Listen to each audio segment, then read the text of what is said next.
Hi, welcome to the Divine Introduction. My name is Hart Steen, and I am going to be your guide on this journey of remembering. So, what is the divine remembering? What you're going to find throughout these videos is a revealing of a paradigm shifting, reality recreating, a whole reimagining of what it is to be alive. It serves as a map and a compass that's going to help you along your path towards uniting with your true higher self. And I think it's going to rewrite everything that you understand or believe about what it is to be a human, our history, and our understanding and place within this creation. What you can expect to get out of it is to connect with deep insights, intelligence, love, joy, peace, patience, kindness, goodness, bliss, all of these things, because they're simply byproducts of you walking this path and reconnecting with the source of your being, which is actually the source of all creation. Now, I know it's a tall order, and I assure you, the revelations that I am going to provide reveal something that will reshape humanity and ultimately prepare us for the road ahead. I want to tell you a little bit about the experience of how all of this happened. So on March 3rd of my 33rd year, I had an experience where I received a drawing, and that drawing laid out all of the things and then some of what we talk about. And I had no context to be able to understand how this was happening to me, but it was. And so I've spent the last almost decade getting daily downloads that ultimately decode our reality and have profound implications on everything that we know. Most importantly is it revealed this powerful context that I'm going to provide for you throughout these videos so that you can understand yourself and the life that you live in a much more deeply unifying way. So how do we build this context? Well, we build it the same way we've built any other contexts. It's three key areas. We look from science, spirituality, and story. So science helps us look at the physical reality, the physical manifested patterns of creation. And it helps us explore and build known knowns via some known unknowns, right? We've come into contact with some things, but we don't fully understand them. So we know that we know them, but we know there are things that we don't know about them. So we begin to work with them. And that ultimately creates an objective reality that we participate in. What spirituality helps us do is expand beyond that. Okay? It helps us move beyond that material imprint of the known knowns into more subjective realms that are beyond that, both inner and outer.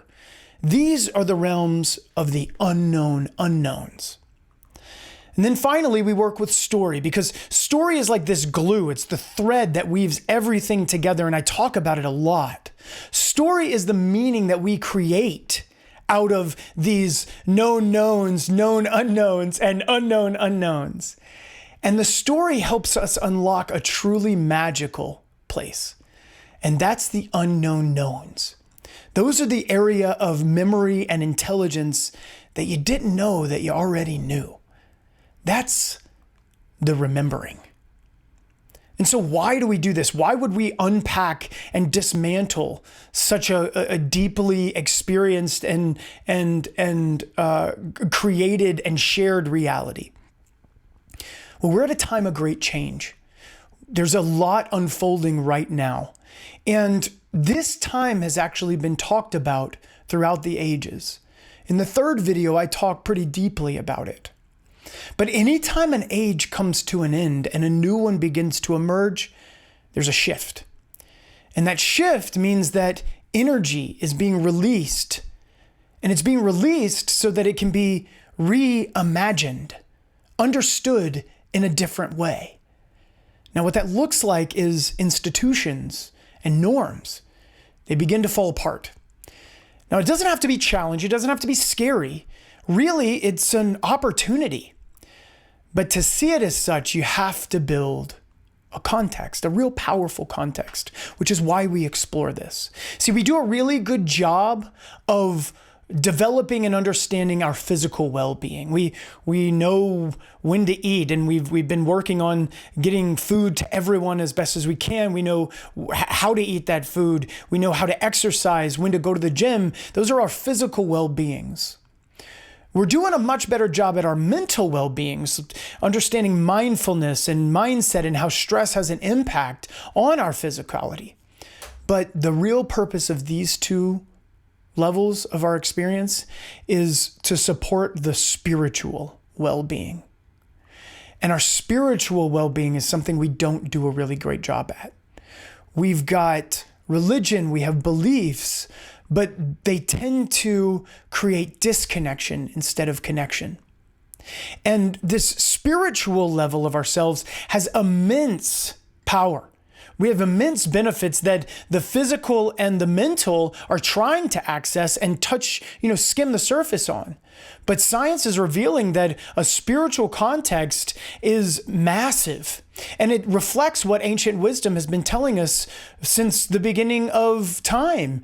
Things like brain and heart coherence, or a harmonized structure of our neural connections, the power of that coherence. We understand now how that deeply affects our machine, this body, and the perception that is able to be had through it. Now, all of this is accessed through our thoughts. And so as we begin to work with our thoughts, because of the way that we frame the information that's coming to us when it's spiritual, due to our biases and our beliefs and our spiritual, religion context, we can tend to struggle to be able to relate to and understand new awareness, because it really is an unknown and therefore something we don't know if we're safe in. So it becomes very confusing. This is why it's imperative to use this context to begin to unpack these things, so that we can understand that by operating from a low emotional state, by using context that creates separation instead of healing, and create an awareness that doesn't have the ability to expand and creates a lived experience that's low, we begin to understand that's not true spirituality. That's control. And we have to move past that.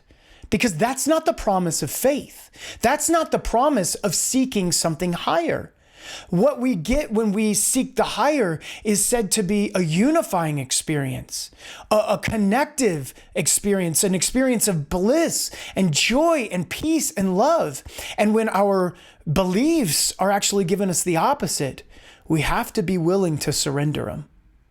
And that's what we'll begin to do in this series, is begin to look at how we could do that.